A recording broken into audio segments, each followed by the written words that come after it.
পেটের দায়ে, সংসারের চাপে, পাড়াপড়শির ঘ্যানঘ্যানানিতে হারকিউলিসের মতো বোঝাটা সারাদিন বয়ে বেড়ানোর পর নাকে সর্ষের তেল দিয়ে তো ঘুমোনোই যায়। তাহলে আবার এই ব্যাগপত্র গুছিয়ে আমরা কেন রাস্তায় নেমে পড়ি বলুন তো? আসলে এ এক ভয়ঙ্কর নেশা, ঘোরাঘুরির নেশা, যাকে ছাড়া মাথা ঝিমঝিম করে, মন খুশখুশ করে, পায়ের তলায় চিরবির করে। ট্যাক হালকা থাকলে ঘরের পাশে আইসক্রিম খেতে খেতেও ঘোরা যায়, আর একটু ভারী লাগলে সোজা ট্রেনে উঠে ভোকাট্টা। আমার পাহাড়ি প্রেমের প্রথম পর্বে হাওড়া টু সিমলার গল্প বলেছিলাম। যদি আপনারা কোনোভাবে মিস করে থাকেন, ডেসক্রিপশন বক্সে লিংক দেওয়া রইল। আজ বরং পাড়ি দেব প্রায় 250 কিলোমিটার পথ। লম্বা সফর, কিন্তু বিশ্বাস করুন, এক ফোঁটাও ক্লান্তি আসেনি। কারণ সবকিছু অদ্ভুত পরিপাটি করে সাজানো। মনে হয়েছে পাহাড় যেন নিজেই অপেক্ষা করছিল আমাদের জন্য।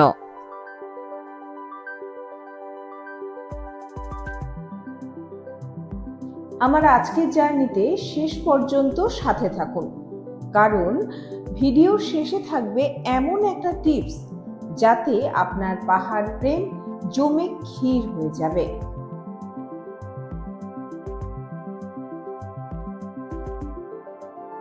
সিমলার সেই হোয়াইট হাউস থেকে খেয়ে দিয়ে গ্রুপ ফটো সেশন সেরে শুরু হলো আমাদের পথ চলা। বাসপা নদীকে পাশে রেখে পাহাড়ের গায়ে নানান নকশা দেখতে দেখতে আমাদের গাড়ি ছুটল। ঠান্ডা হাওয়ায় কখনো চোখ আর কখনো মন জুড়িয়ে গেল। মাঝে টি ব্রেক, লাঞ্চ ব্রেক সবই হলো। গোটা রাস্তা জুড়ে মুগ্ধতা ছাড়া আর কিছুই ছিল না। রাস্তা নয়, যেন একটা চলন্ত রঙিন পোস্টকার্ড, ছেলেবেলার সেই প্রেমপত্রের মতো।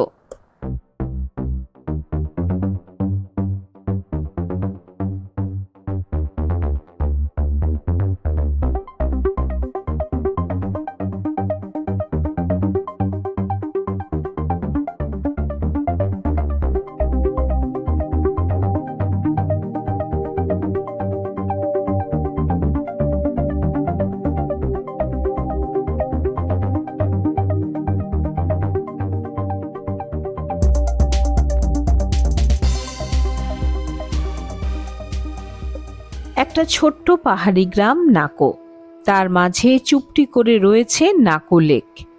সমুদ্রপৃষ্ঠ থেকে প্রায় 12,500 ফিট উচ্চতায় এই লেকের পবিত্রতা শুধুমাত্র তার অস্তিত্বে নয়, সৌন্দর্যেও। রঙিন উইলো ট্রি যেন তাকে ঘিরে রেখেছে। শুনেছি শীতে নাকি সেটা সম্পূর্ণ জমেও যায়। কাছেই রয়েছে 4টি বুদ্ধ মন্দির, গুরু পদ্ম সম্ভাবার পদচিহ্ন সেখানে সংরক্ষিত। এর অদূরেই তাসিগাং গ্রামে তিনি নাকি সাধনা করেছিলেন, এমনটাই বিশ্বাস এলাকাবাসীর। সেখানে বেশ কিছু গুহাও রয়েছে।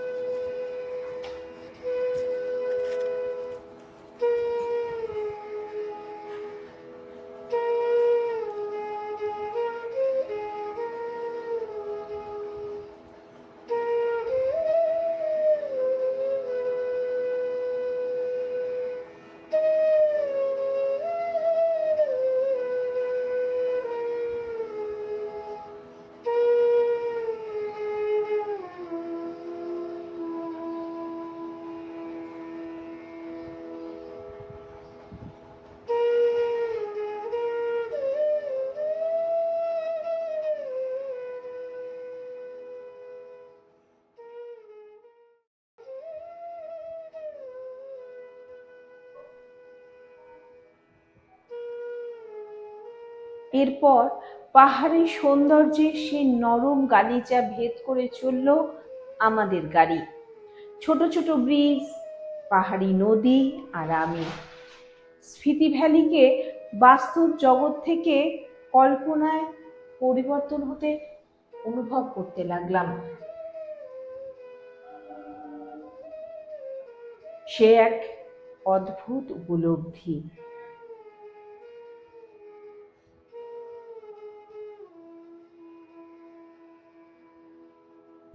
ন্যাড়া পাহাড়গুলোর রুক্ষতা কখন আর কিভাবে যে আমাদের মনটাকে নিজের করে নিয়েছে একটু আন্দাজ পাইনি।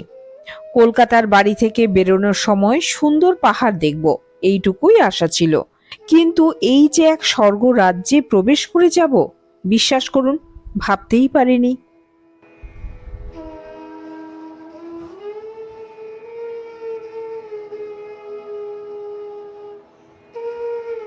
সেই সৌন্দর্যের ছটা ঘটায় চোখে ধাঁধা লেগে যাবার জোগাড়।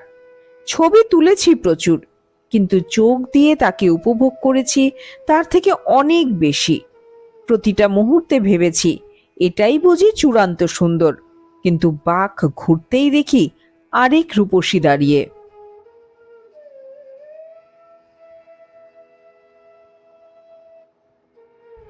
পাহাড় প্রেমের অন্য নাম। চারিদিকে নিস্তব্ধতার মাঝে দাঁড়িয়ে এক মনাস্ট্রি, গুয়ে মনাস্ট্রি।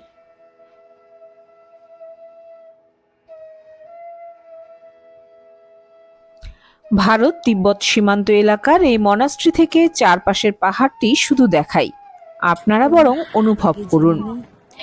মনাস্ট্রির ইতিহাস, প্রবল হাওয়া,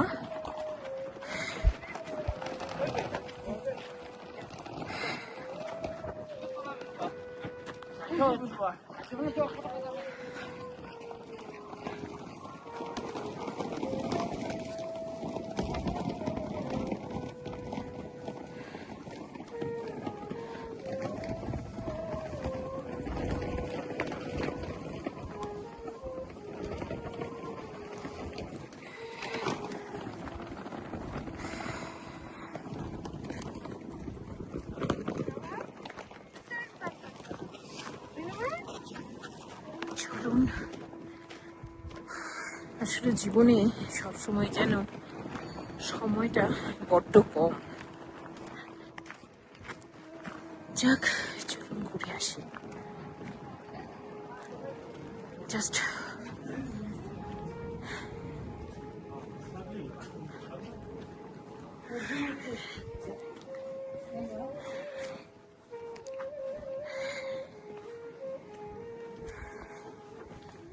একটু তো শ্বাসকষ্ট হচ্ছেই, কিন্তু ঘোড়াটা নষ্ট করি কি করে বলুন? পূর্ব কাজ, চলুন।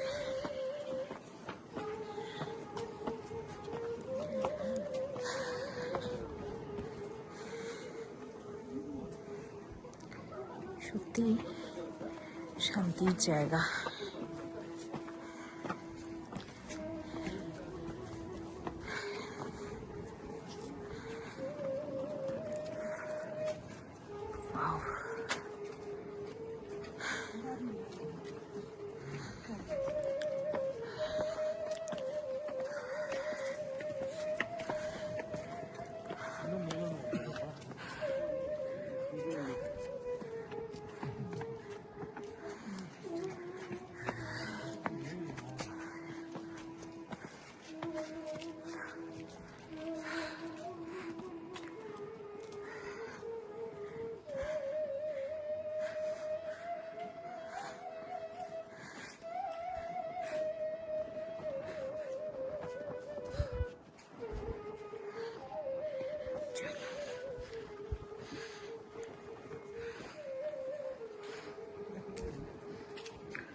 এই মনাস্ট্রিতে সংরক্ষিত 500 বছরের পুরনো এক mummy. Buddhist monk Lama Sangha তেনজিনের এই মমি সম্পূর্ণভাবেই প্রাকৃতিক উপায়েই সংরক্ষিত। ভারতের প্রাচীনতম মমি এটি। তিনি এই গ্রামকে অশুভ শক্তির হাত থেকে রক্ষা করছেন এমনটাই বিশ্বাস। ধ্যানস্থ অবস্থাতেই তিনি স্বেচ্ছায় দেহত্যাগ করেছিলেন। পঞ্চদশ শতাব্দীতে তার মৃত্যু হয়। 1975 সালে ভূমিকম্পের ধ্বংসাবশেষ থেকে সেই মমি উদ্ধার করা হয়েছিল। একটি কাচের বাক্সে তার দেহ সংরক্ষিত রয়েছে। আর সম্পূর্ণ মনাস্ট্রিটা অদ্ভুত সুন্দর, যেন প্রকৃতির কোলে এক শান্তির ঠিকানা। সেখান থেকে বেরিয়ে আবার সুন্দরীর কাছে ফিরে এলাম, কিন্তু দিন ততক্ষণে ফুরিয়ে আসছে। যখন তাবো মনাস্ট্রিতে পৌঁছলাম ততক্ষণে সেটি বন্ধ হয়ে গেছে। মনটা খারাপ হয়ে গেল। বাইরেই কথা হলো একজন মঙ্কের সঙ্গে। ताबो मोनेस्ट्री जो है 996 एडी के बना है ना जी। अभी 1029 ईयर हो रहे हैं। हाँ जी। और ये जो ताबो मोनेस्ट्री जो है 10th सेंचुरी में एक यूनिवर्सिटी हुआ करती है। ये ऐसा है कि जो 10th सेंचुरी से लेके कंटिन्यू वर्किंग्स में अभी तक। हाँ जी, एक बार भी ऐसा नहीं कि कभी बंद हुआ, ऐसा नहीं, कंटिन्यू 1000 साल से अभी तक। जो 1000 साल पहले चलता था आज भी कंटिन्यू वही चला हुआ है। हाँ जी। तो इसके अंदर आपको 10th सेंचुरी से लेके 17th सेंचुरी तक का 9 टेंपल विजिट करने को मिलेगा। हाँ, तो इस टेम्पल में क्या क्या है? इसमें जैसे कई डिफरेंट बोधिसत्वास का आइडियल्स बना हुआ है, कुछ पेंटिंग है, इसमें जैसे बुद्ध जी की पूरे लाइफ स्टोरी दर्शाई हुई है। इस तरह के कई स्टोरी भी है अंदर। और इसमें बहुत सारे डिफरेंट बोधिसत्वों का बना हुआ है आइडियल, जो ये भी 1029 ईयर हो रहे हैं। हाँ जी। तो इसके अंदर आपको गोल्डन टेंपल भी विजिट करने को मिलेगा। एशिया के अंदर सबसे बेस्ट पेंटिंग में से आप एक कह सकते हैं। हाँ जी। तो मैत्रेय बुद्ध जी का 11th सेंचुरी का बहुत ही बड़ा आइडियल बना हुआ है, वो भी आप विजिट कर सकते हैं। तो इसके अंदर पूरा उसी टाइम का पूरा अभी तक प्रिजर्व है। बाहर से आपको सिंपल नज़र आएगा, बट अंदर जाते ही आपको चाहे आप सीलिंग में देखो, वॉल में देखो, चारों साइड पे पेंटिंग वगैरह नज़र आएगा। और ये जो ताबो मोनेस्ट्री, जैसे एक तो महाराष्ट्र में अजंता है, तो जो ताबो मोनेस्ट्री जो है हिमालयस के अजंता के नाम से जाना जाता है, क्योंकि यहाँ की जो पेंटिंग और वहाँ का सिमिलर होता है।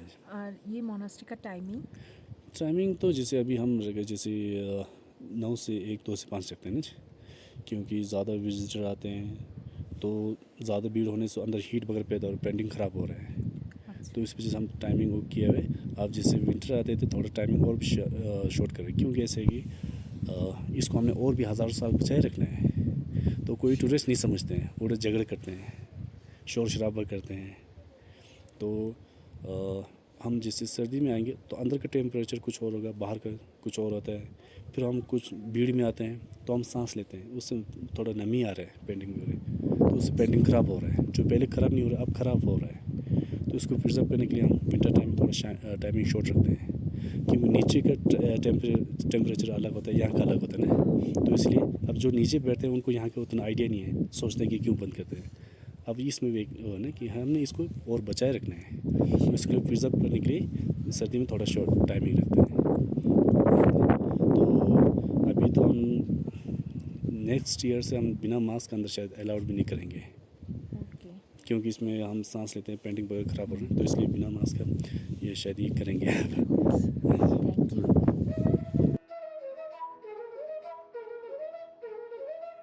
এইভাবেই ঐতিহ্য আর সৌন্দর্য সব মিলিয়ে হিমাচল প্রদেশের এই স্মৃতি ভ্যালির স্মৃতি যেন গাথা হয়ে উঠেছে। আমরা কাজায় হোটেলে দুরাচ্ছিলাম, আর সেই হোটেলটি অপূর্ব সুন্দর। অবশ্য উইয়ার সোলোর যে কান্ডারি, সেই অদ্রিজার কাছে এরকম হিরে ছাড়া কাচের টুকরোর সন্ধান পাওয়া যায় না।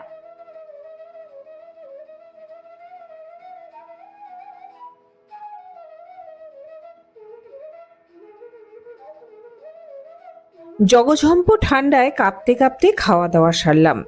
এখানেই আমাদের দুদিনের রাত্রিবাস। আমরা পরের পর্বে যাত্রা শুরু করব এই কাজা থেকেই। তবে স্লিপিং ব্যাগে প্রবেশের আগে জানিয়ে যাই আজকের টিপস। হাই অল্টিটিউড জায়গায় জল কম খেলেই কিন্তু বিপদ। তেষ্টা না পেলেও তাই বারবার জল খাবেন। কোনো কারণে ডিহাইড্রেশন হলে হাই অল্টিটিউড সিকনেসটা আরো বেড়ে যায়। তাই পাহাড় যাওয়ার আগে শুধু ব্যাগ নয়, নিজের মনটাকেও একদম তৈরি করে নিন, সে যেন নিজেকে সামলায় আর আপনার শরীরকেও সামলে রাখে। যাই হোক, আমি আপাতত আবার ফিরে যাই আমার স্মৃতির পাতায়, আর আপনারাও আমার সঙ্গে থাকুন। পরের পর্বে রয়েছে আরো অনেক অনেক দৃষ্টি সুখের সামগ্রী। সৃষ্টি সুখের উল্লাসে।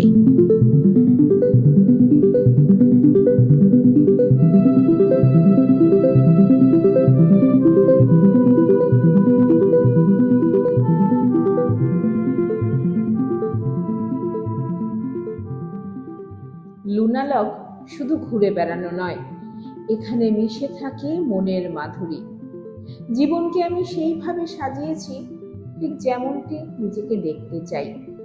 কেমন লাগছে আমার এই জার্নি কমেন্টে অবশ্যই জানাবেন। আর ভালো লাগলে সাবস্ক্রাইব করে ভালোবেসে সাথে থাকবেন।